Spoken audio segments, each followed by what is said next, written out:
ما تدورش على حد يحبك وانت مش طايق نفسك. الموضوع مش ان الناس مش بتحبك، الموضوع انك مش شايف نفسك تستاهل الحب اصلا. ازاي مستني حد يقدرك وانت طول الوقت بتقلل من نفسك؟ ازاي عايز علاقة مريحة وانت كلامك وصوتك الداخلي كله نقد وجلد ومقارنة؟ تعرف ان بقى عندك كور بليف، معتقد محوري بيقول انا مش كفاية.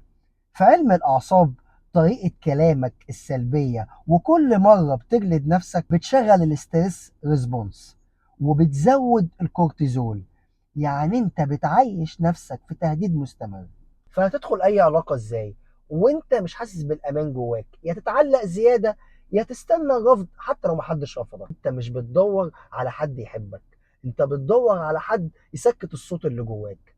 بس الحقيقة محدش هيستمر في حبه لو انت ما حبيتش نفسك. طب ازاي احب نفسي دلوقتي؟